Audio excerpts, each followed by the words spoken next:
Okay. Whoops. All right, so... Oh, yeah, I guess we keep... Yeah, now it's fine. Just gotta make sure I don't replay any of that last bit, but... All right. Oh, thank you. Well, you, man. So, hi.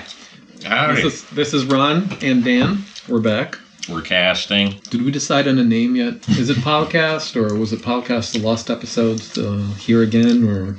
I mean, the thing I saved it on the computer as was, what was it, The Lost Episodes, the something... Yeah, oh, I wrote it. Like, the early years or something, or... The Lost Episodes, the early years? Yeah. I've written down somewhere. But... Well, what's the name of the website? The website is Anominy, Anominy, and it's a word that I made up, and it's officially in Urban Dictionary. Which means let's use that. That like leaves the...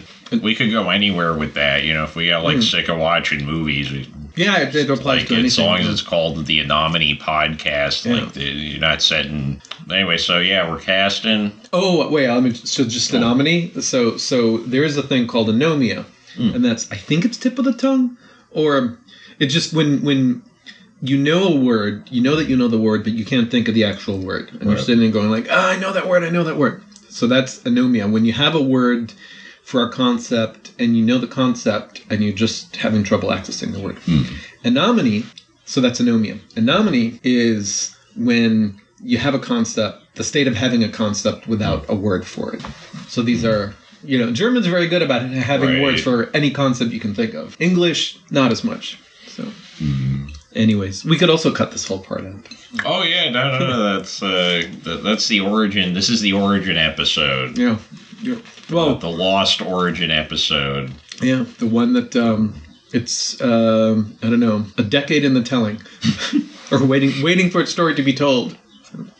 But you heard it from the horse's mouth. Like, I mean, you wrote the Urban Dictionary definition, right? I did. So yeah, so we're on with the creator of the word.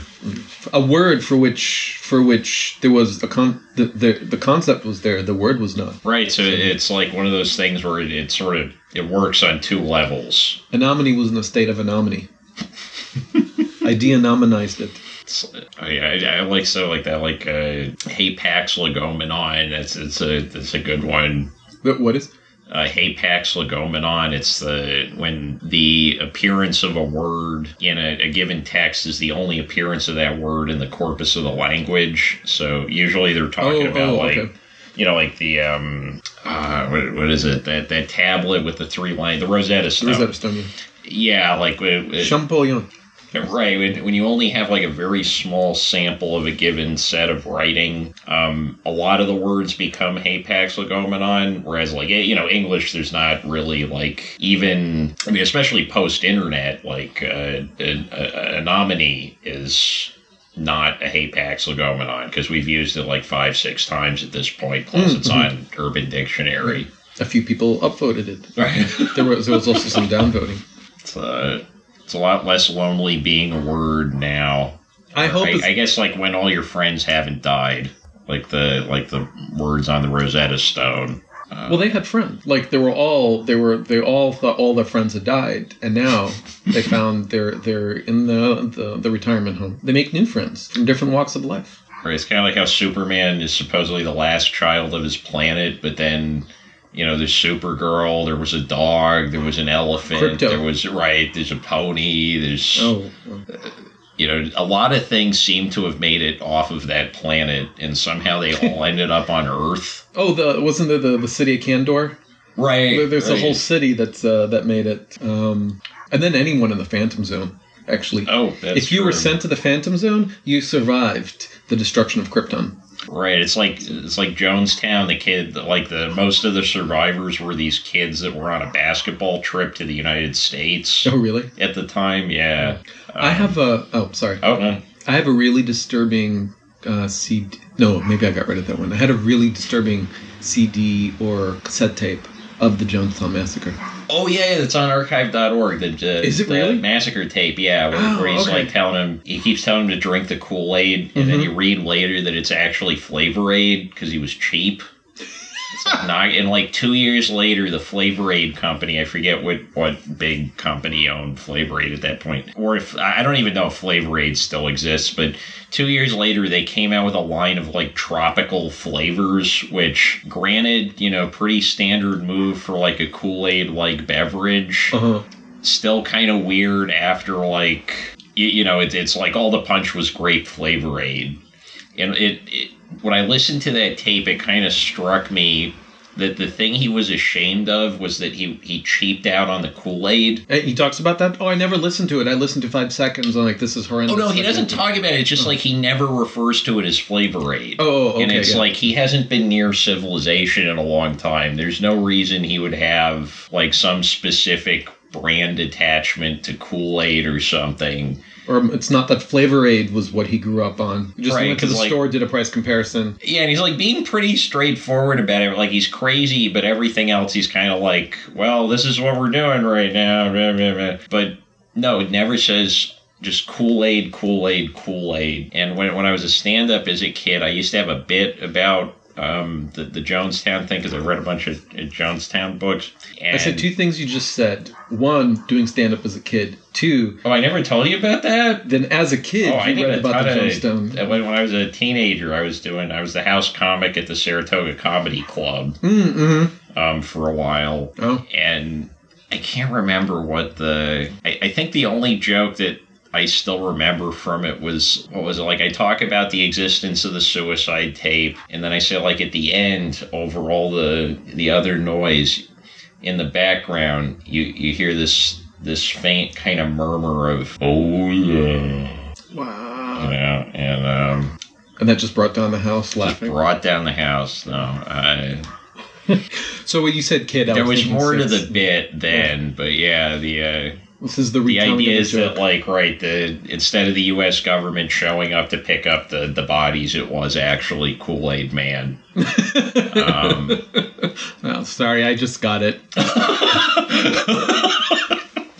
All right, I got one laugh. I totally misunderstood the joke. Now I understand.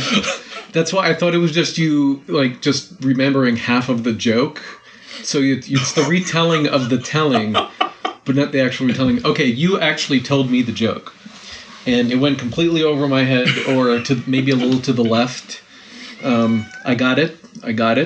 Okay, hi, cat. Okay. I think the cat got it. That's the podcat. Yeah, hi, podcat. Okay, what's the podcat's name again? It's Dashi. Dashi the podcat. Dashi. So we should actually talk about. Describe what we watched. Yeah, well, you had that, you were about to mention you had some kind of, or wait, no, you had that tape of the Jonestown thing and we talked about, yeah. Oh, yeah. So why are we here? What are we here to talk about exactly? So we've got an episode of Mighty Mouse. The New Adventures. Yes, the ones. The late 80s, I think. 87. Ralph Bakshi episodes. Which everyone knows about. Yeah. They're great. There was we watched an episode of Ren and Stimpy. The Sven Hoek episode, the episode that with the parts that were cut out put back in. And then and an episode of Spider-Man, the 1960s friendly neighborhood Spider-Man. 67 one where it's just like the moving cutouts from the cartoon panels. Another Ralph Bakshi, very early Ralph Bakshi, and they all kind of connect because. The Mighty Mouse episode, Bakshi was the showrunner, but John Kricfalusi, the guy who created Ren and Stimpy, was working on that show. The episode we watched had, like, sightings of George Liquor, tons of stuff that seems to suggest that John Kay was the guy kind of masterminding that particular episode. Mm-hmm. And, of course, the 67 Spider-Man, that's like, I mean, it literally is, it's like, yeah, like a little man from outer space shows up, hands Spider-Man a little tab of something, and then he trips balls for like 15 minutes, and then he literally says at the end, yeah. There's 2 trips. There's the trip that the little guy takes. Right. He creates this little something, and then he goes on his trip, and then Spider-Man gets it, and he goes on his trip. And then, sorry, I cut you off. You were saying... Oh, no. I mean, like, now that you're saying it like that, it sounds... So there were a lot of popular books in the late 60s. Or popular is relative, but popular with a certain crowd of people that all said that, like, psychedelic drugs were left here by Martians for us to evolve from. Really? Right, and so that Spider-Man cartoon... Well, okay, let's recap everything. Oh, yeah, we realized we forgot to do that the last episode, and there's no reason... Like, you're not weird for not having seen this stuff. You're still... You're part of probably more than the 99%. I don't know who's still... I mean, Ren and Stimpy still got a cult following, but I don't know who's still watching 1960s Spider-Man cartoons. Or the 1980s Mighty Mouse. Yeah. For sure. Okay, so I think we just told the Spider-Man story, or I don't know if that was coherent enough. It wouldn't make any more sense if you were there. That's true. It didn't make any sense while we were watching it. Right. But I cut you off. The last thing you were going to say was that Spider-Man literally said, "I'm not going to go on the trip again." Or that was a bad trip. I'm not taking that trip again. Yeah. Or something like that. Yeah. So it's very explicit. Ends. Yeah. The Mighty Mouse episode. It almost had a plot. Sort of. Yeah, it was like it kept trying to have a plot, and then it kept just veering off into this like just bizarre, sadistic imagery. There's a poor female mouse who's out and it's snowing and she's selling flowers. She actually only sells one flower a day, and she's in tatters. The episode is called "The Littlest Tramp." And Mighty Mouse offers to help her, and then the light shines down on her and says, No, there are others less fortunate than I am.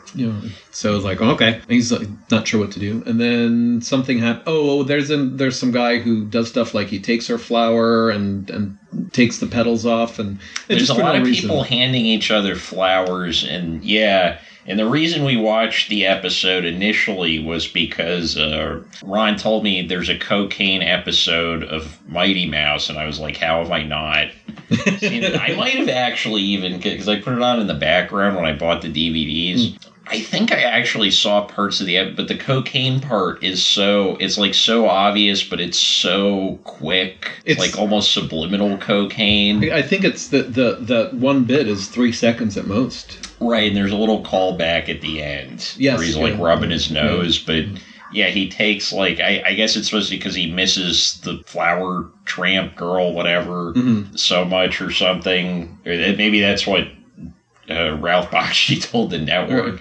But yeah, like he's sitting on an island. There's a bunch of little men around him. The Scottish ants. Yeah. And he just, like it turns into powder and goes straight up his nose, and they just cut. It just moves to the next scene. There's no... And that wasn't even the most disturbing thing in the episode, though. I think like him... like wrestling down George Liquor, or I keep calling him George Liquor. I don't know what the character was called, but like the giant, like beefy, steroidal. Yeah. Oh, they gave him a name at the end of the episode. He got a name. Yeah, and then Mighty Mouse spanks him. Right. Mighty Mouse. Yeah, he apprehends him. He's doing that like thing you got to do when you're a superhero and you're apprehending a criminal, where it looks like you're kind of like riding them. Vaguely sexually, and he just starts spanking him, and then for some reason the tramp and the guy that Mighty Mouse, like somehow the spanking convinces him to marry the tramp. Well, it makes him contrite, and now he turns into a good person. And the man marries the tramp, the female mouse, right? So it is, while there is mixed animal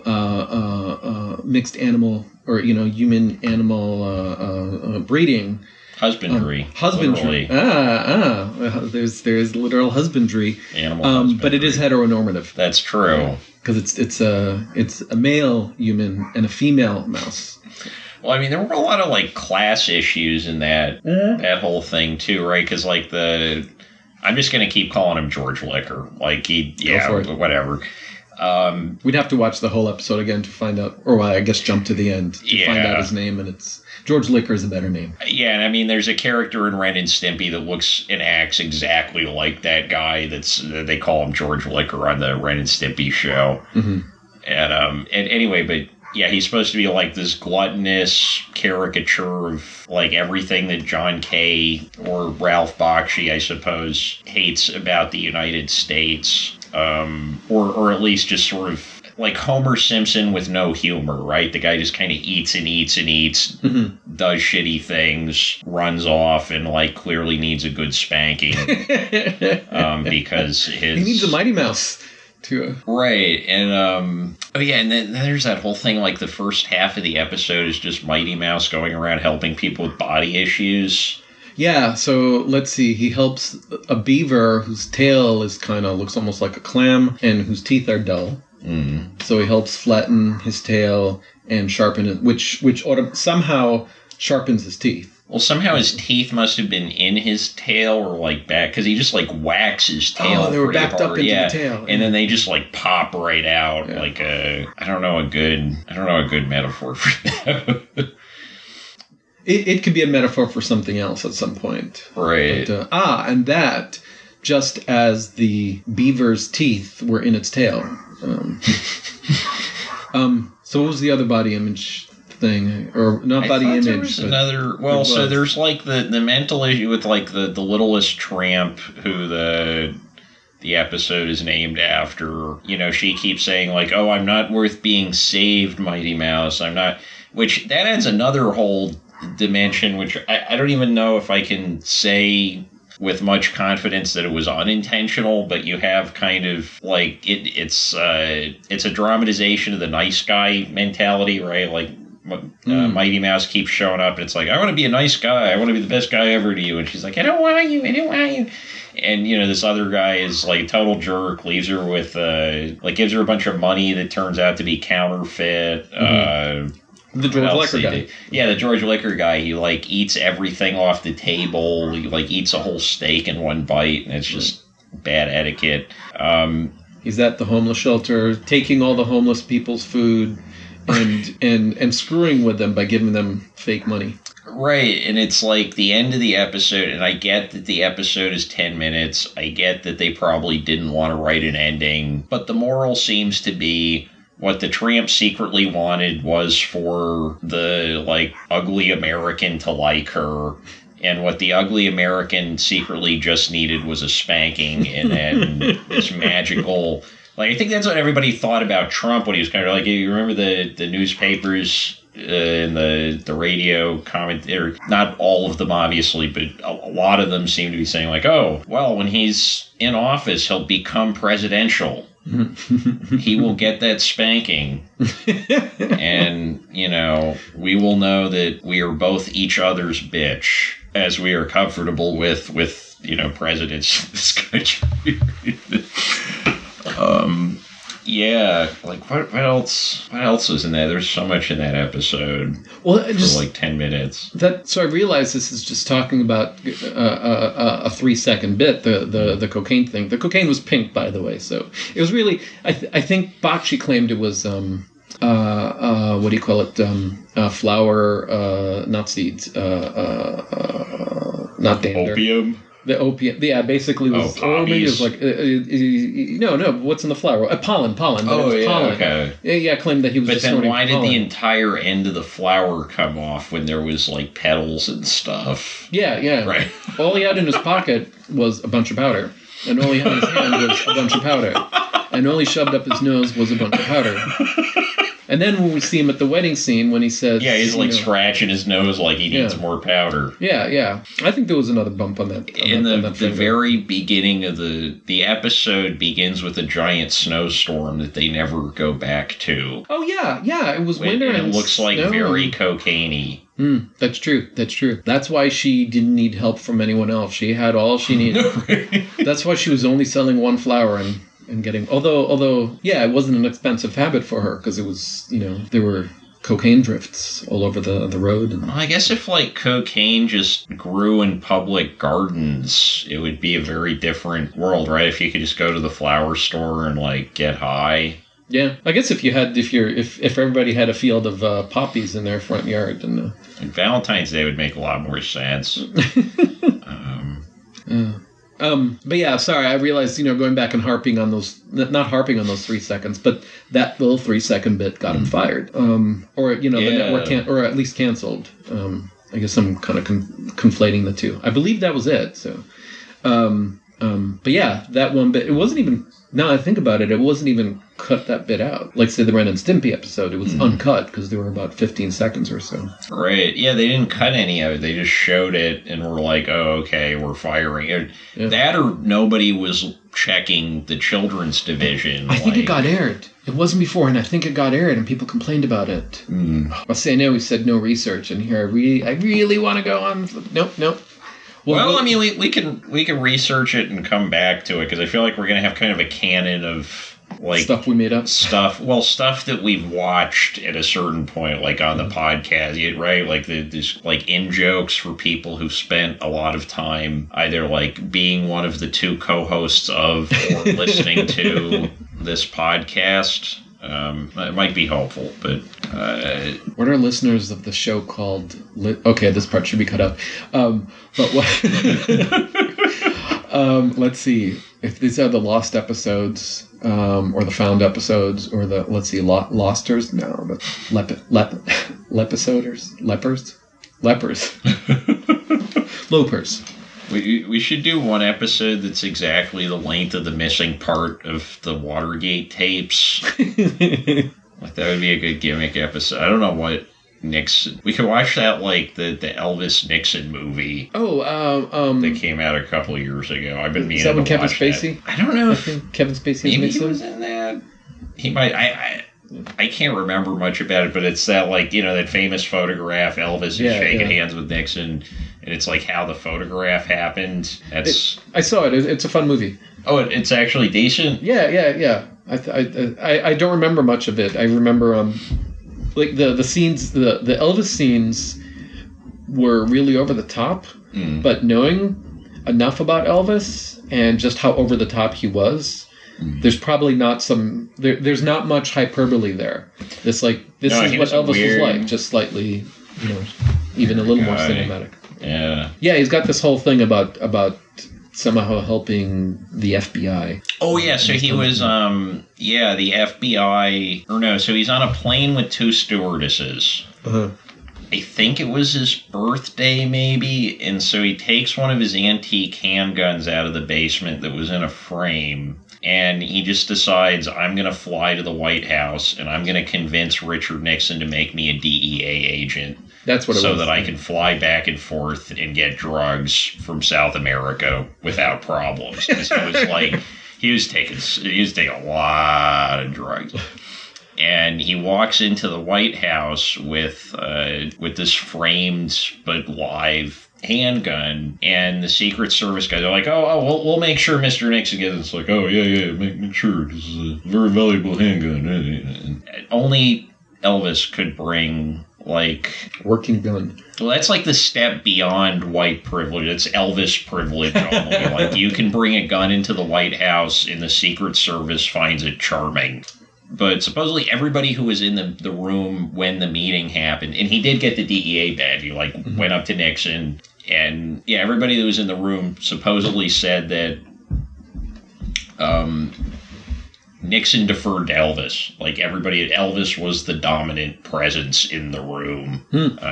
He was the king. He was the king, yeah. That's the king. Nixon was a president. Nixon wasn't even the president for the whole time. Yeah. You can't impeach the king. Elvis's Elvis's kingship? What would you call it? Elvis's reign outlasted Nixon's presidency. Oh yeah, I mean Elvis. Both were cut short. I think my favorite line in any Elvis biography is the Albert Goldman one, where he says Elvis is the only American to have ever transmigrated. Have you ever been to Graceland?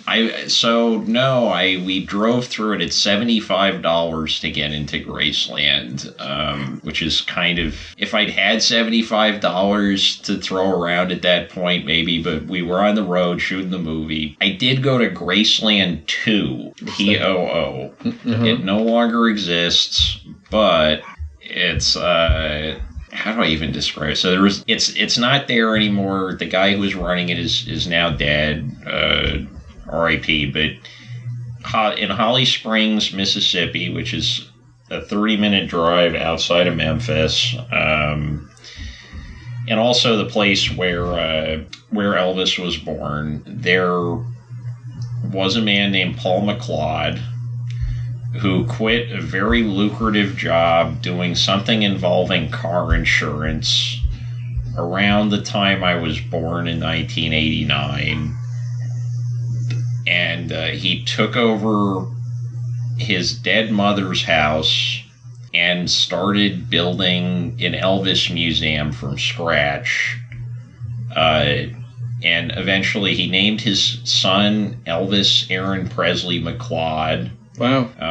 And like the first thing he tells you on the tour, also he supposedly didn't sleep for 26 years. Like the museum was open 24/7. It had a sign on the door that just said, like, if I don't answer, knock harder. Which was true because it took like 30 minutes for us to get in there because we said like pound on it. And so does that mean actually he would sleep just in spurts, or was he in the bathroom or something? I mean, I'm sure he slept in spurts. He also drank like 25 Coca-Colas a day, like cans of Coke. You would just buy one of those supermarket things of Coke. And like apparently when he was doing, because he was given the tour, like I was there 2014, and supposedly earlier when he would give the tour, he had not gotten dental work done yet, so he there's just so many details to this story, it's hard to keep them straight. But anyway, you go in there, he starts giving you the tour. He's this incredibly intense man who like speaks at you. If you look away from him, he's like, bah, bah, bah. But then he keeps like, he points at things and is like, look at that. But then, like, he's like, why are you looking at the next thing? Like 2 seconds later, right? And I would hate that. And there's Elvis stuff literally on every surface, including the ceiling. Like, full floor, like, there's nothing on the floor. Or, well, there is stuff on the floor, but it's, like, not, like, permanently mounted to the floor. But the stuff on the ceiling is permanently mounted to the ceiling. He's got literally every Elvis. He's got every issue of TV Guide for 50 years with paper clips marking every place where Elvis was mentioned in that particular issue of TV Guide. He has the wilted first flowers that were ever put on Elvis's grave in a freezer bag. Wait, so does that mean that somebody put down the flowers, he waited a few days, and then went to the grave and took the flower? And there's a picture of it, yeah. There's a picture. Well, there's a picture of the grave with the flower to kind of like commemorate it. The other thing is he had, well, okay, to get to the point with the handgun. So he had a gun on his belt, and he also had a collection of guns that had been owned by Elvis Presley. And one of them was this like hot pink, like the Pink Panther 60s cartoon kind of pink, like, you know, like really intense pink lemonade, like, you know, the Barbie gun, basically. But it's a loaded handgun. And he picks it up and he says, you know, this is what Elvis used to shoot out CRT televisions. He didn't say CRT. I said CRT. This is what Elvis used to shoot out TVs in the Graceland basement with. You want to hold it, kid? And I saw the other gun on his waist, and like clearly he was not in his right mind, so I politely declined to take the gun. And you left your gun license back at home. So. Right. And there was another time a guy offered a handgun to me when I was on the road. It's like weird. I never got mugged. We never got anything like really stolen or anything, but people just like wanted me to hold a gun because I seemed like a weird person to like be holding a gun. You look like the kind of person that shouldn't be holding a gun. Well, yeah, they wanted to be like, it was like they all wanted to get in line to be like my first gun person. Oh, okay. I don't know. Well, I don't think the Elvis Museum guy felt like that. I think that was just a standard part of the tour. But you want to shoot the gun? You want to hold the gun and Elvis. But a week later, he shot somebody. There was some like frat guy was giving him shit apparently or something, and shot the guy dead in front of the place. I don't know if this is because he was like in the right or because this happened in Mississippi, but he was the police didn't file charges, and then a week after that, he dropped dead of a heart attack. Wow. And that was the end of the museum. So the moral of this, make sure that you visit places a week before the shootings occur. Right. Yeah. Well, you know, everybody that, like, the people that have that story of, like, I was on the plane before 9/11, like, they're doing pretty well for themselves in their lives. Like, what is it, the guy who created Family Guy, he was too drunk to get on the plane or something. Now he's making more money than I am. I remember it was I think it was a model who missed the plane for some reason, or switched at the last minute to go on the next plane and was talking about it, and it's like, well, yeah, but you're not the one that died. Why is it a story that you didn't get on a plane? There are many planes I haven't gotten on. I didn't get in any of the 9/11 planes. Yeah, I missed all of them completely. Yeah. Oh, doesn't anyone want to hear my story? By the way, so a leading question, I asked you if you've been to Graceland. So you've been to Graceland too. I was in Graceland 1. Yeah, and I forgot the one detail. So the very first thing he says on the tour is 25 years ago, my wife said it's Elvis or me. On with the tour. She said that to him. Yeah, it's like it's either the Elvis crap or me. And it's like, all right, goodbye, sweetie. Yeah, anyway, so Bill Clinton has been here, and I can believe that. I can believe that. Like, Bill Clinton would eat that stuff up. Yeah. I might have gone there as a kid. Well, no, let's see. No, he wouldn't have been a kid in 1989. Oh, was that when it started? Yeah. Oh, that's what you were saying earlier. Sorry. Yeah. Oh, that was the year you were born, not the year you visited. Yes. No, the year I visited was 24. No, 1989. I would not think I remember that. No, Clinton was definitely not a kid. Was he governor of Arkansas at the time, or a former governor? He was governor when he ran, right, for president? Yeah, he was already governor. Yeah. He was governor twice. He had a long career because he used to play racquetball with my friend Steve Stern out in Saratoga. Or friend isn't exactly a friend of my sister. Like, I've had dinner with the guy a couple of times. He wrote The Frozen Rabbi. I like the title. Yeah. Do you remember the lyric "Frozen Chosen" from what rap was it? That's neither here nor there. So Graceland 1. Oh, Graceland 1. Yeah. Now that we're talking about Ralph Bakshi cartoons, let's go to Graceland 1. Yeah. Okay. Well, somehow it's going to wind back. I don't know how. Let's see if it finds its way. That's what we said. This is the show that goes there. Yeah. If there's going to be some sort of convergence. No, it was fun. It was interesting. I got to see stuff like the Jungle Room, in which there's all this, furniture made out of carved wood and carved in shellac wood, and that horrible green, what's the thing on the floor? Shag carpet. The shag carpet. Thank you. I couldn't even remember the word carpet. See, that's anomia. It's not Anominy. That's the name of our show. Hey.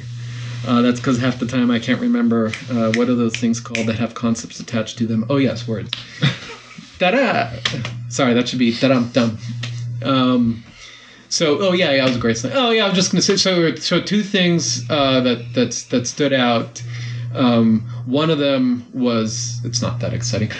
One of them was if there was all the different areas, and this is where Elvis had his cars and all that, and this is all his gold records and whatnot. So there are different areas, and I think it was, you said 75. It was probably a little cheaper when I went, but that was you could either get the package that includes everything, all the little museums and Graceland, or you get them separately. One of the places was called Sincerely Elvis, and the way they described it was blah, blah, blah, about, there's just so many different things, and the best way we could think of to celebrate it was to just call it Sincerely Elvis or something. And you go in, and it's about the size of, I don't know, somewhere between a supermarket lane. It's about the width of a supermarket lane, glass on either side. It's not as long as a supermarket lane. It's about as long as when you go to the register and you've got the belt going there from where you enter to at the end when you're putting your bags in your cart. So that's how small this thing was. And it was basically all the crap that couldn't fit anywhere else. Like, here was a cape, and here's another suit, and here's a record album cover. I don't know. I don't even remember. So if it was a DVD, it would be the bonus features. It was the bonus features. It was the bonus features that you could have lived without. It was, in fact, it wasn't just all the bonus features. It was, out of the 5 bonus features, it's the one at the end that no one bothers clicking on, and they leave it for last. So and then to add to that, if you looked at the price of the discount by buying the whole thing at once, it was the cost of Sincerely Elvis. So the only savings you go, let me get them all together. So you just got Sincerely Elvis for free. The other thing was, so he had 2 planes, and one of them you walk up and down the whole thing, and it's just wild how he set it up, and wow, he had TVs in there, and then he had the little plane. I think that was the Lisa Marie 2. And it's really tiny. It might have been a prop plane. I'm not sure. But it's a really small plane, and so for that you can walk through the door, and then there's just plexiglass, so you can just look down the plane. You can't walk down, right. And you can only fit one person at a time. So you're walking up the ladder, and then you go in. One person looks, then look back. The next person goes in, and sort of keeps going. And the guy in front of me walked in, looked for about 5 seconds, turned around, looked at me, and said, "It's just a plane." So that's. I mean, Elvis that had plane a plane. has probably made more money than many commercial jet craft by this point, given the price of Graceland tickets and the fact you can get people in and out of Graceland a lot quicker than you can get them in and out of even a short flight. Yeah. Well, you're in and out of the building within a couple hours, right? Oh yeah. You don't spend that much time there. But how many F-15s did that, or F-16s, or what's the new one, the 35 that's really expensive and doesn't work properly? The F-Dis. The F-Dis, yes. So how many Fs did Graceland, or just that plane alone, make? How many would it have funded? So no, we didn't bring it back to Mighty Mouse. If we had more of those, we could have won in Iraq. More Lisa Marie 2s? More Lisa Marie 2s, yeah. If we had more Sincerely Elvis, if we could have bombed indiscriminately with Sincerely Elvises, we could have won the hearts and minds of the people instead of killing them. Yeah, I feel like Elvis is a lot more effective tool to get to the heart and mind than resource extraction and all that fun stuff. So anyway, we've talked about, we talked about the Mighty Mouse one quite a bit. Yeah. We talked about the Spider-Man. We have not really talked about Zmenhoek. No, too much. Wow, yeah. That was... So Spider-Man was trippy. Mighty Mouse was it had this thread tying it all together, and yet was episodic. It was episodic and distorted. And then Ren and Stimpy, which was... When it comes to Ren and Stimpy, it was the Renest Stimpiest. It was the ultimate, episode. yeah. In Plato's world of forms, that is the only Ren and Stimpy episode. Which, hey kitty, the kitty is the podcast, the pod kitty is the podcat is going at the pod carpet, so which is not a shag carpet. It's not a shag carpet. No, I don't know if you can still buy those. Yeah. Oh, special. Oh, okay. No, she's just playing with her receipt. She got one of my receipts the other day, and it's apparently a great toy. Oh yeah, wow, she was pouncing on it. Yeah, this kitty. So not only is this cat very friendly and adorable and sweet, she respects the DVDs and the CDs and the vinyls. I was holding a DVD or the Mighty Mouse DVD box set in my hand and looking at something else, whatever. I was holding DVDs in my hand, looking at them, and she came up and she sniffed a bit and she sniffed a bit. She sniffed my finger a bit and then went back and sniffing the corner and the spine and all that. She was very interested. She only watched a little bit. I don't think she's a big fan of Ren and Stimpy. Yeah, I can believe it. Stimpy, you stupid cat. Or, she doesn't want to hear that. I mean, what I always saw with the cat is, like, and the cat will crawl across the video game console sometimes, like, who cares?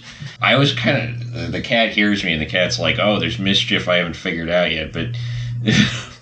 No, just, like, the rat's nest that cords behind the TV, like, that seems like simultaneously the best and worst cat toy ever made. She hasn't chewed on any of the cables? No, wow. I mean, she can't get back there, I don't think. Because or even everything pushed back against the wall. You got some cables there, and you've got cables down there. Yeah, there's no shortage of wires here, but the cat is uninterested in... The main mischief that the cat gets into is she likes to go out on the porch and sit on the gutter railing, which always kind of makes me a little nervous, but... she's like doing her Italian grandma thing, just like watching the neighborhood go by and like looking suspicious every once in a while. And closes her eyes, raises her head up a little bit, smacks her lips, then goes back to the more sedate, vigilant pose. Right, goes back to stirring. So yeah, that was a very Ren and Stimpy episode. Yeah, it. I guess to recap for those who have not seen it, this is probably what got John Kay fired from Ren and Stimpy. I like it, but I don't know that I necessarily think it was a bad idea to say like this shouldn't necessarily be for children, because it's really not for, like, it's very childish, but it's not for children. And anyway, enough, like, I'm describing it like it's a rap album that's going to drop or something. Like, there's all these qualifiers, but I'm not giving you any of the real stuff. Anyway. So, Ren has a cousin named Sven, who's coming to visit.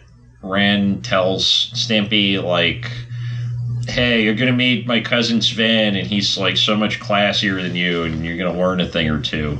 Of course, Sven shows up, looks exactly like Stimpy, but with, like, Swiss climber, like, Heidi suspenders thing going on, like, really old-school mountain climber outfit on, and a really unconvincing Swiss accent, or what was it like? Well, his name is Swedish, isn't it? Or Swedish accent, I guess. Yeah. But yeah, I don't know what that accent was. And like you said, he looked like he was in Switzerland. He was in the Swiss Alps with a Swedish name. I don't know. Maybe Sven is the most popular name in Switzerland too. But yeah, I usually associate the name Sven. Oh, and it had the umlauts on the top. Yeah. Or his second name had, his last name had umlauts. I forget. There were umlauts somewhere in there. So there might have been on both. On both, like, extra umlauts. Umlauts seem very cartoony, right? Like, you want the umlauts. Yeah. Kids like the umlauts. But it's like the Motley Crue umlauts. It's just this random umlaut here and a random umlaut here. Oh, by the way, have you seen that the movie? It's a Netflix movie. I forget what it's called. About Motley Crue. No. About how they formed and stuff. So, are you a big Motley Crue fan? No, I don't think I've ever heard a Motley Crue album all the way through. I don't think I've ever heard I've heard a single song all the way through. And I was wondering if I would have enjoyed. Like, what was their big song even? I can't. I know, girls, girls, girls. There's that. And I recognized a couple of others from the movie. But. Okay, so Motley Crue. I know that was girls, girls, girls, kind of like that, but the rock version. And with pyrotechnics and stuff. No, so the movie was mediocre at best. And I was wondering, would I have enjoyed this more if I knew the songs, I knew the band more? And it's like, well, no, I'm enjoying it for that part. It's a really badly made documentary that feels like a mockumentary that feels like fiction. So, did you see CBGB's? No. Not just CBGB. Sorry. With Alan Rickman. The movie? Yeah. Oh, no. I saw the outside of the club before they shut it down, but I didn't see the... It shut down? Yeah, they've been gone for a while, yeah. Oh, wow. No, I've been around there a lot. I never actually went in. I mean, in the past. Yeah, I didn't go in before they closed. I should have actually gone in. I was like, sounds familiar. What is this? Yeah, that was actually a pretty cool movie. It didn't get great ratings. But, well, first of all, it's got Alan Rickman. So how can you go wrong with Alan Rickman? And the story itself is just kind of fascinating. And the birth of punk. And we see young Ramones. Even the old Ramones are young Ramones. So yeah, it was a fun movie. And again, it's what do you call it? Not historical fiction. It's nonfiction. Fictional history. Fictional history. Yeah. What did who wrote Breakfast at Tiffany's? Truman Capote. What did Truman Capote in Cold Blood? What was in Cold Blood? What kind of it's what do you call it? Like not something nonfiction. Congealed. Not, it was congealed. Yeah. Oh yeah. Yeah, that's a very, very, very quiet. We gotta get like a monkey with a symbol for this show. Oh, like that poltergeist. And a scary clown. We need a scary clown next time. Right. Well, I was thinking like on the Carson show when he make like a terrible joke. And there's rimshot apps. Yeah. Oh, right. There's like rim shot. There's like a whole word for that. Yeah. Anime category. I know. I recommend the CBGB movie. And I wasn't into punk or anything. And although I've been listening to a lot of Joan Jett. There was I've been listening to a lot of Joan Jett. And then I thought, okay, now let me listen to the Ramones. Oh, no. Let me go back to Joan Jett. Yeah. A little bit of Blondie. And I was like, wow, I know these Blondie songs. How'd that happen? So I never knew they were Blondie. So. Punk by way of Giorgio Moroder. Yeah. So, anyways, going back, CBGB, I recommend the Motley Crue movie. But we do see the origin scene of where the name came from. And even that's not very interesting. The only thing interesting is how the umlauts got on there. Just to make it look cooler. Oh, wait, music. There's got to be some good music movies we could do for an episode. Like Tommy, definitely. Phantom of the Paradise. There was 50 Cent. You know how he made all that money with vitamin water? Like he basically doesn't have to work ever again. Not that he was hurting for money before, but he made most of his money on vitamin water. And so after that, he was just like, I want to make an album for me, and I'm going to do everything the way I want to do it on this album because this is the me album, I think. And he made it a Walmart exclusive. It was priced at $6, and it came with a bonus feature-length fictional film written and directed by 50 Cent. And I've always wanted to see this, and it can't be that hard to find because, like, if they were selling it at Walmart for $6, there's got to be a million of them on the internet. But I saw the trailer for it, and yeah, it's like 50 Cent. He's clearly like 40 years old. Mm-hmm. He's playing a teenager. He has a younger brother who clearly actually is a 12-year-old kid. And like every scene where they're talking to each other, like there's only like a 3-year age difference between them. Just like, it's stuck in my head for years. Like not enough to make me actually plunk down $4 to find this thing and watch it. But maybe now's the time, you know? Sounds like it. Could be. I'm trying to imagine what you're describing of a 4-year-old 50 Cent trying to look like he's 13 because his younger brother is or 16. Maybe, 16. Yeah, like 16, 17 maybe. Like he's not trying to play prepubescent. All right. But he's also like has clearly been shot 8 times, which hopefully most 16-year-olds have not. It sounds like, those comedies where you have somebody who's in their 30s or 40s and then they're remembering back to when they were younger right. And they're playing themselves. But it's obviously, it's done, it's played up for that. Like, they didn't get an actor that looked younger. It was just that person made to look a little younger. Like, I'm trying to remember, it's even stranger because there was, like, a legit big budget 50 Cent movie, right?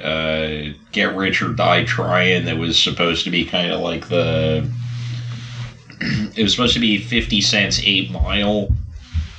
And it got, like, okay review. Roger Ebert gave it 3 stars, I think. Really? Yeah, I mean, Roger Ebert really liked 8 Mile.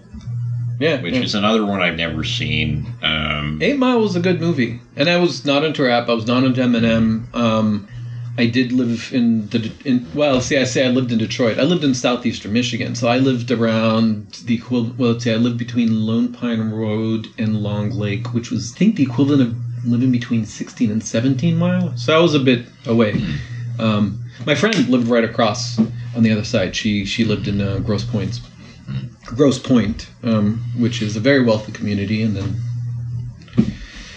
right on the other side of. Oh wait, is that Grosse Pointe Blank? Is that what that's? It's that Grosse Pointe too. Okay. Yeah. That building, that little that not convenience store, like a 7-Eleven or a convenience store, whatever. Raising the house, I'm putting that there. That would never have happened in Grosse Pointe. Maybe Huntington Woods, but not Grosse Pointe. So I set foot 3 times in 6 years there. I set foot in Detroit 3 times. But damn it, I was from Detroit. So the short version of that is, 8 Mile was a good movie. Okay. And the woman from Clueless was pretty good. Oh, Alicia Silverstone? No, the one that Alicia Silverstone takes on as a project. And then for a while she becomes almost like a mean girl. She plays... you didn't see the movie. You didn't see... I don't think... Well, I've seen Clueless, but I saw it really long time ago. I have not seen 8 Mile, no. So do you remember Clueless? I remember James Woods being the lawyer. I remember, like, the father-daughter relationship. I vaguely remember the, like, fixer-upper project thing. Oh, okay. Although, so the one time I watched Clueless, my parents, and this is definitely something that I don't think most parents would have let me get away with more than once or twice, but we would go to the video store, they'd be like, all right, like they'd have one of those rent 2 for whatever, it's like 1 movie for 3, 2 movies for 5, so they're like, Dan, we don't know anything about movies, we don't care, just get 2 movies. And so I picked out Welcome to the Dollhouse and Clueless, and so we had a double feature. That's a really nice double feature. That's a really... Hey, I met Heather Mastrano, but anyways, keep going. I'll tell you about that. Okay. That was the story, I guess. Oh, okay. So, like, details between the two kind of mix in my head. So, like, if I start talking about, like, some scene in Clueless that's very clearly... from Welcome to the Dollhouse. That's not good. What's happening here? I don't know. Did the computer just fucking shut down for updates? No. You motherfucker. Okay, I'm gonna try reseating the HDMI cable. It's a power cord. Oh, wait, actually. Well, no, because it was going blue before, right? Yeah, it would go blue, and then we'd move it in and go back and show it. Where's the computer? That is the computer. Oh. I'm not used to... It seems to be like it's sending power out. Alright, I'm just going to try, like, completely unplugging and replugging the cable. Okay.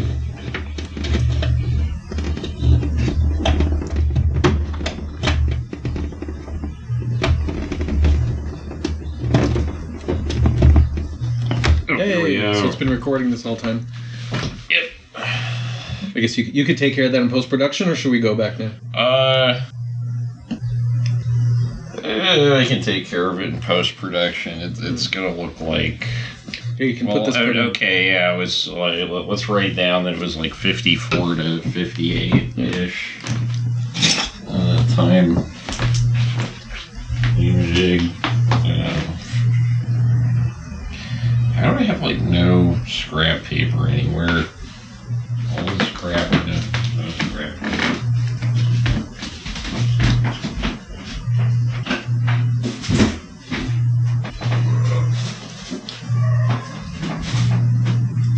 Do you remember what we were just talking about? That's a good name for a podcast. Do you remember what we were just talking about?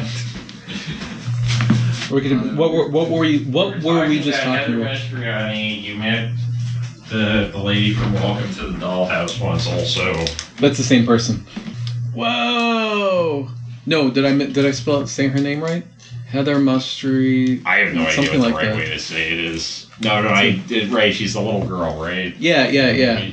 So I was I went with a friend. Right, so maybe this can be the break because we've been on for an hour. Oh yeah, okay. So we can just like research. So yeah, maybe we'll record like just a quick thing saying like we ran into technical difficulties. Yeah. We're back. Hey folks, we ran into some technical difficulties. Okay, let's try it again. Ron just ran into some secondary technical difficulties trying to tell you guys about the technical difficulties. But anyway, hopefully you took a breather, shit, shave, shower, all that good stuff, and we're back, and we're still talking about Welcome to the Dollhouse and Clueless. Yeah. Oh wow, there are two things I wanted to say then about Welcome to the Dollhouse and Clueless. Just say Clueless. Did you know that the woman that made directed and I think wrote Fast Times at Ridgemont High, I think wrote and directed and wrote Clueless. That kind of makes sense. Yeah, a little bit, yeah, because they're both like smart teen movies. I watched that as a double feature.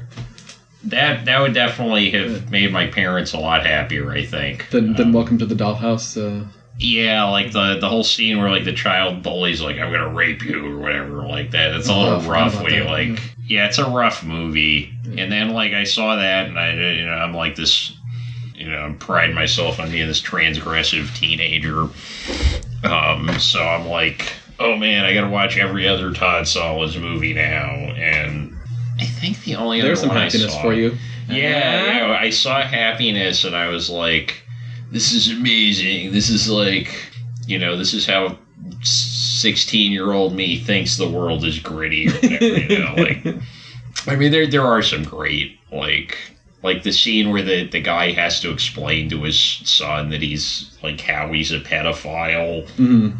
And, like, I always felt bad because that guy who played him, the guy with the, like, really intense ears, he's got, like, the most boring face, but these, like, he's got, like, greyhound ears or something. What's his name? Well, he's got an interesting face, I think. It always looks the same. Yeah. I guess the expression doesn't change. It's got this one fixed and it's, like, expression. very narrow features. Like everything looks kind of like a line drawn on a smiley face almost. Yeah, that smile wants to be there, but it just... The mouth is just being kept straight. Yeah, and he's here. You want me to grab it for you? Yeah. Oh sure. Well, I want to. To tell about Heather. So I went down. It's not that interesting. I went down to New York. My friend and I went to see first name basis. Yeah. Well, I met. It was at a bar called Rose's Turn, which is gone, over in the West Village, with singing waiters. It was a piano bar with singing waiters, or singing bartenders. It was great, and there was a tambourine in the back and all that. And there were at least one of the women, Terry, originated a role in the Broadway production of Barnum. So maybe not your headliners, but she had two songs. Yeah, what was it? A solid bench. A solid bench. Yes, a solid bench. And it was great. And boy, could she belt out tunes. And I can't remember her last name because I keep thinking Terry Garr, and I'm pretty sure she wasn't Terry Garr or Terry Jones, but she was a Terry. Well, Terry Garr, that sounds pretty familiar. She was an actress. She was the wife in I think the wife in Mr. Mom, but she was in Close Encounters of the Third Kind. Wait, Mr. Mom, was that the Schwarzenegger one? No, that's Kindergarten Cop. Or no, I don't know if there was that Mr. Nanny or something, or maybe that was Hulk Hogan. Well, Hulk Hogan was a nanny. Schwarzenegger was a kindergarten teacher. Right. Mr. Mom was with Michael Keaton comedy. So this is before he became Batman. It's one of the reasons people were horrified that Michael Keaton was playing Batman. I feel like it kind of did derail his career for a while because like or maybe I just wasn't paying attention to any movies that Michael Keaton was in, but the only thing I can think of between, like, Batman and Birdman that he was in was, like... Wasn't he in Jack Frost, that one about, like, the divorced dad comes back from the dead as a snowman? Oh, jeez. To haunt the kid from, like, the 90s. Well, hey, it's memorable. That, or maybe he was just, like, you know, putting all that Batman money up his nose or whatever, like, you know, like going out having a good time, because, like, fuck it, you know, I got Batman money in the mail. I probably wouldn't be showing up to work tomorrow. Unless it was another Batman movie that's going to offer me even more. I imagine that he got more for the second one. Unless it was all about residuals. Wasn't that what was the whole thing about how Jack Nicholson, how he made his money off the movie? Like, he didn't... I'm not sure. I mean, like, those things you can get a lot of different... Like, he might have taken, like, merchandising credits, or...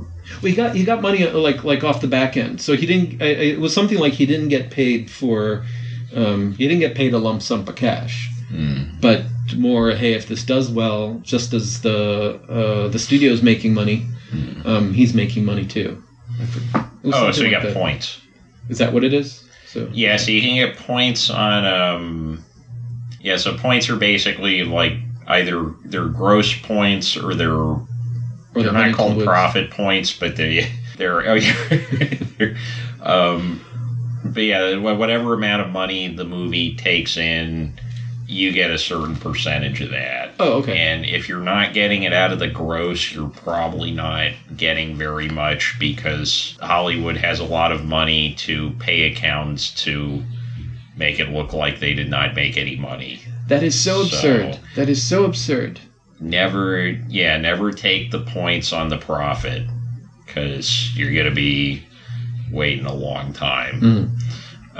The weird thing, like, George Lucas with Star Wars, he, I think he did get paid to do it, but he got some kind, because the studio was convinced it was going to fail.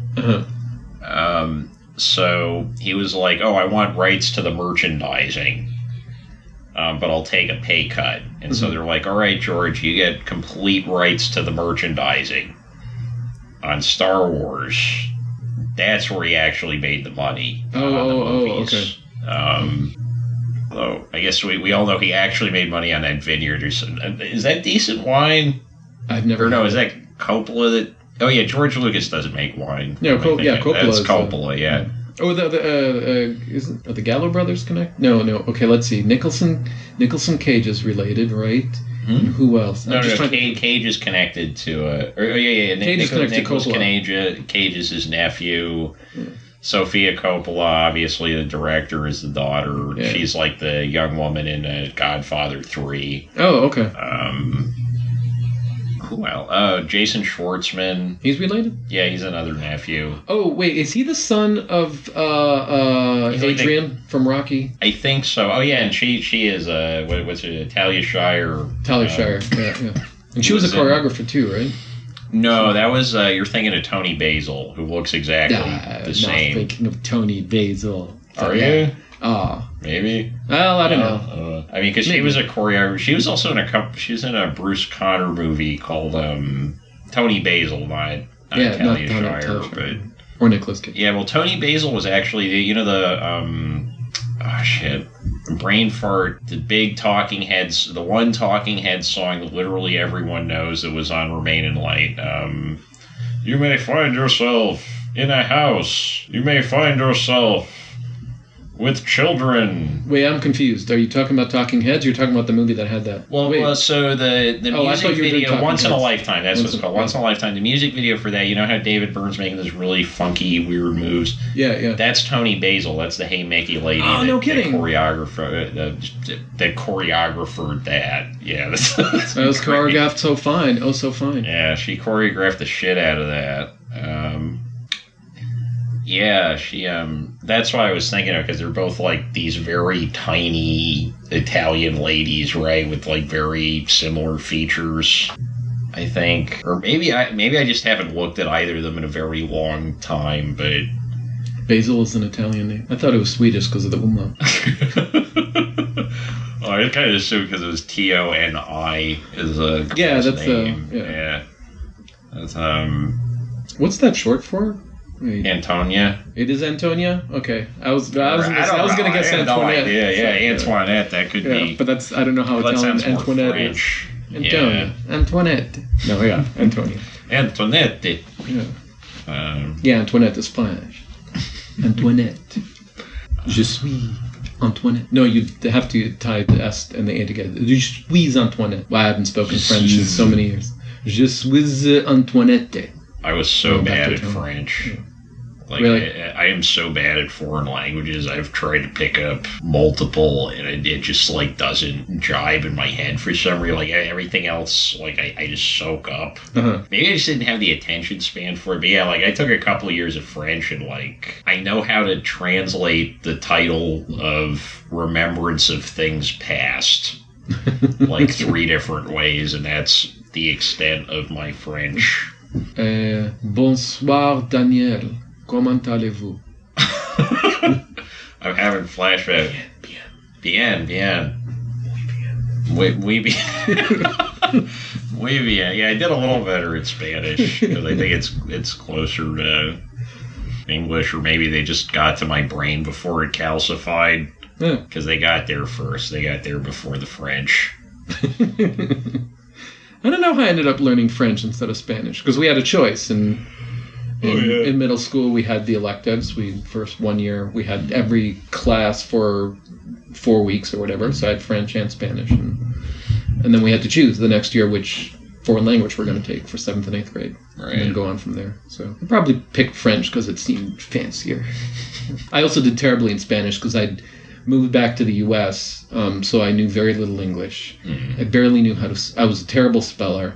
I became a better speller pretty quickly. I've lost that. But so what's the first elective they put me in it's Spanish. So not only am I relearning English, I'm also learning Spanish. So I can't even do the translation because I don't know the English word. So that might be that might have soured me on Spanish a little bit. Yeah, that sounds pretty nightmarish. Yeah. I think that was the worst class I ever did. Is there a word for that? Like not being able to come up with the translation word because you know neither language well enough? Anominy. Oh, man. So Heather. So, yeah. I discovered that bar, which is gone now, unfortunately, and I used to go down every time I would go to New York. I'd go to that bar. It was a friend of mine, and I discovered it. So, it was really quiet when we got there, and it was just we sitting at this quiet bar, and we're told, oh, no, it gets busy later. It gets like, okay, it's a dive bar. And so we just sat in this one spot at this one stool, and it's like, I'd never go to bars, I never drink and all that. Man, that place filled up, and I got hammered, and I got to meet... Terry's girlfriend at the time, or partner, and then Heather showed up just as just somebody coming to the bar, and it's like, and I guess Terry and her partner kind of half adopted her. Huh. They were kind of like their because they felt worried after they saw her in that movie. After seeing her in Welcome to the Dollhouse. Yeah, they're like, you can't do one of these ever again. Hey, Elizabeth. Hey. How's it going? Good. So this is interrupting the podcast again. Well, the podcast isn't over until the sexy lady gets home. Yeah. That's a thing they say in the opera, right? Something. Yeah. I think that's about right. Yeah, that's precisely the line. So we can't end it now. Does it mean that it immediately ends, or can't? So it's all over. Well, if it immediately ends, then it would have ended, right? That's true. Yeah. Yeah, I guess it would have just gotten cut off, like a glitch. It would have been an automatic. Yeah. Okay. Whereas we could not end it until now. Now we could. Oh, so anyways, that's how I met Heather, and I'm so I don't starfuck much, but I was really drunk, and you were chatting and all, and I say, oh my God, I loved you in Princess Diaries. She wasn't in that, right? She was. The best friend. And I say, you were the best part of Princess Diaries. Wait, the best friend in Princess Diaries is a girl from Welcome to the Dollhouse? Yeah. Okay, now I really want to look this up That and is see my confusing people. objectively an excellent movie. What- Just what- throwing that out there. What is Welcome to the Princess Dollhouse? Diaries. The Princess Diaries. Oh, okay, come close to the microphone and explain yourself. I have I mean, to check come that. on. That's like for a girl growing up in New England. That's pretty much all you had to do. It's just. Well, he lived your dream. He Watch met the Princess best Diaries. friend. That's awesome. Yeah, Heather. I did look this up because I want to make sure because I Right. confuse her with Anna Kendrick. But, I can kind of see that. yeah. So I mean, the Heather Matarazzo was definitely more out there, but still, It definitely, that's definitely it. Wait, did I say Heather Mastriani at some point? I think we both did. Yeah.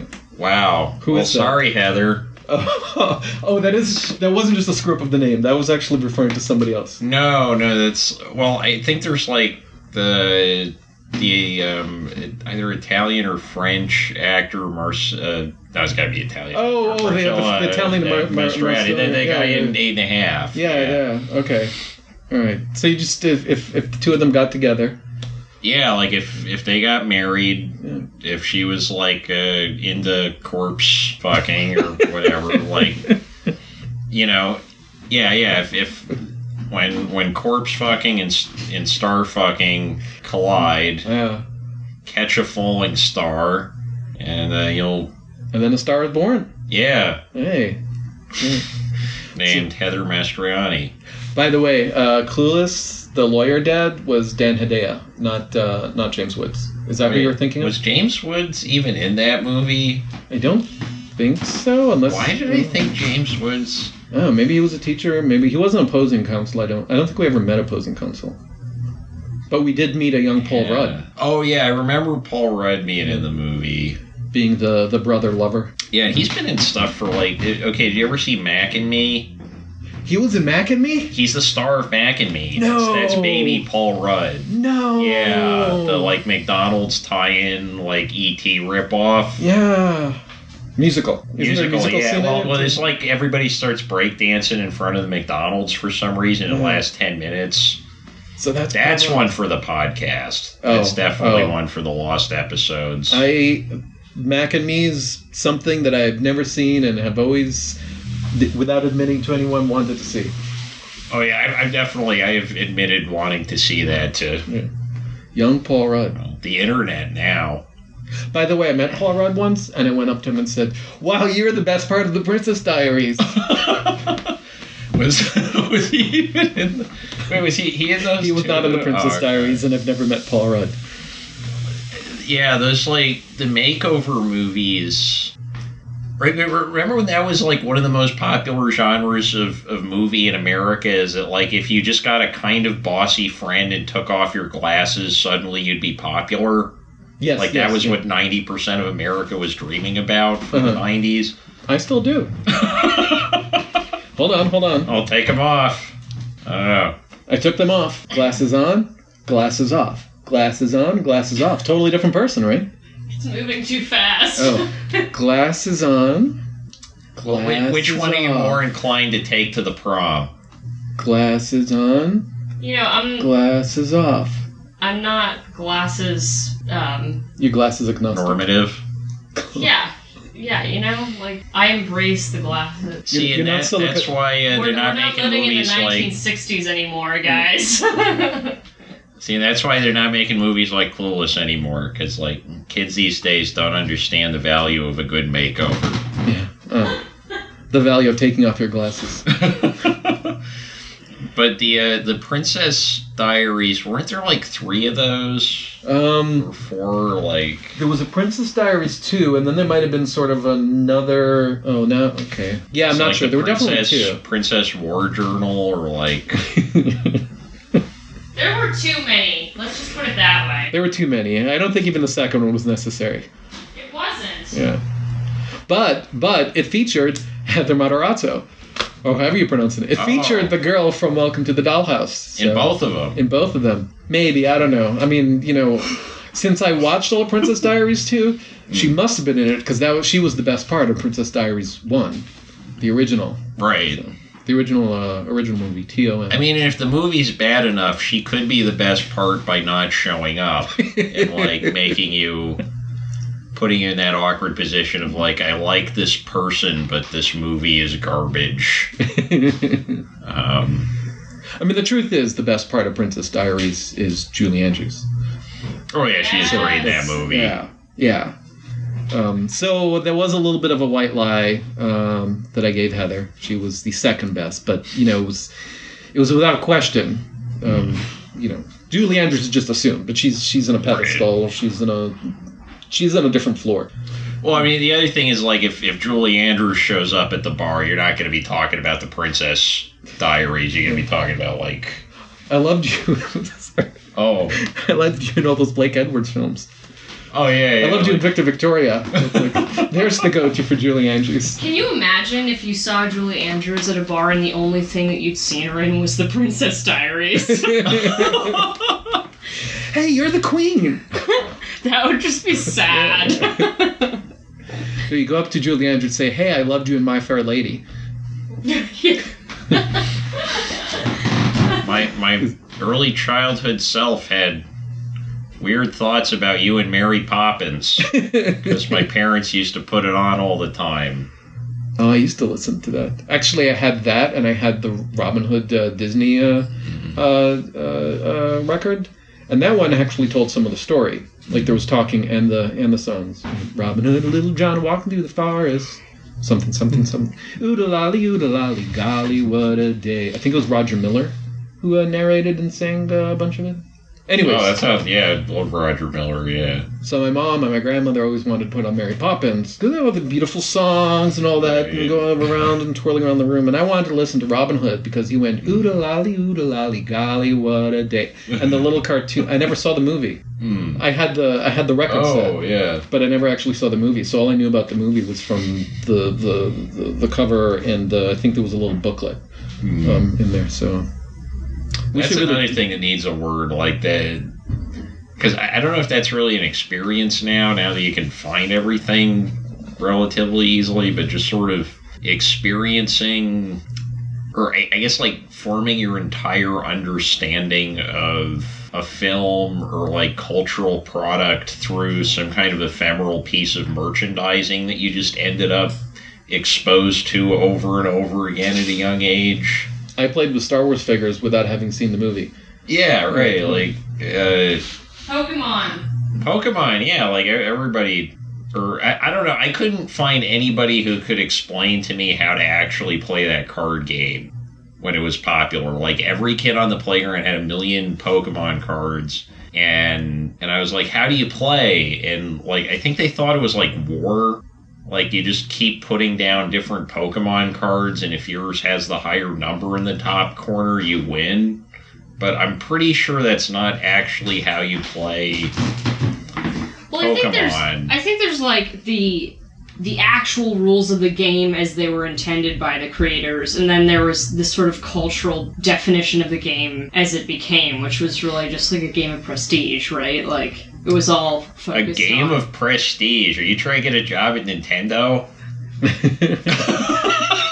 don't know. I just never thought of like prestige and Pokemon in the same sentence. Well, at that age, I mean, like, I don't know. I just remember people like always trading, like trying to get like fancier, like better Pokemon, and like. Oh, it's like Magic. It's a status symbol. Yeah, sure. Oh yeah. I didn't play that. So do you get other people's cards? Isn't that... Well, I guess in Magic you trade cards, right? You don't actually... Or do you capture people's cards? I don't know. If they lose. Yeah. I think in Magic you can't capture... The people will trade them? I don't know the first thing about how to play any of these. I know like a little bit about what Magic cards are worth money and nothing else of any value. I know that some are worth more money than others. Somebody actually tried showing me how to play, and I could not make heads or tails of how this game worked. I'm playing board games, playing tabletop games, but this I still have not figured out how to play bridge. So, like, I have homework before I get to Magic. I think I used to know how to play bridge. Oh, is that the one that's like euchre? Maybe. You probably don't know euchre, because that's a Midwestern thing mostly. It's what we play like in college. Or maybe, wait, what is Hearts like? I'd know if I had one. And if I only had a brain. Right. Oh, wait, but we got to get Liz in for that episode because she has a degree in Wizard of Oz from like a top 50 school, basically. I'm not sure if one class constitutes as a degree, but okay. That's as close as any other institution is going to let you get to like a degree / major in Ozing. Wait, what was your actual major in? Well, the anthropology of the Wizard of Oz. Now, most institutions will give you a degree in that. my major was anthropology, but the class was in the American Studies department. Okay, it was a Wizard of Oz class. Yes, an entire class about the Wizard of Oz canon. Wow, that's pretty amazing that you created that. So we're talking. Oh, I didn't create it. Movie. I don't know. I'm hearing creator. I'm hearing develop the program. Founded the department. Got all the grant money. I was being modest. I didn't want to say that she was the dean of the Oz school. No. My professor, Megan Williams, would be the creator of that department. She was... But yeah, it was actually really interesting because, kind of like looking through this lens to understand like all of these different American mythologies. There's a lot more there than you would expect. Uh-huh. Did the kids ever heckle the professor by like tapping the backs of their sneakers together in the auditorium? No, if it were a different class, maybe they would have. Only red sneakers were permitted. See, like at Baruch College, that would have been first day. Oh, that fixed and it. that's the difference. And that has made all the difference. But yeah, so we're coming up on like an hour 30. Wow. Is this another one to split, or is this, or we just keep this as one? Well, there is that natural split in the middle where the screen gave out. The technical difficulties. That's true. Technical difficulty. That would make like an hour episode, or a little less than an hour, a 50-minute episode, and a 30-minute episode. That's fine. So, all right. Cool. All right. So any this last is words? the. I feel like we should wrap this up somehow. Tying the Princess Diaries to Ren and Stimpy and Coke snorting mice. Yeah, I mean, they don't stay kids forever. That Spider-Man episode, the precursor to the 20-minute long scene in 2001: Space Odyssey. That's what it was preparing us for. Yeah, actually, I 67, 68? It would have been 68 or 69 because it wasn't in the first season was 60, or maybe it's 66. It could have been, yeah. Like, that could have been pre-2001, yeah. I imagine Which would be Hubert very sitting there funky. watching it and like, that's what I'm going to put in my movie. That's, and the whole movie revolves around the psychedelics. I finally got high enough to understand these kiddie cartoons. Now I can create my own version. I'll make a G-rated movie about monkeys, spaceships, and a guy who doesn't age and turns into a giant space baby. Wait, has anybody ever made a movie that does so like Homeward Bound, where there's like 5 or 6 of them, and every movie it's just the people's pets get lost again, and because they're animals, like with Home Alone, we only let it happen 2 times before they at least had to switch out kids. Homeward Bound, because they're animals, it's like, oh, it's fun, they're lost, they can go home. But did anybody ever make a version of that with like the astronaut chimps?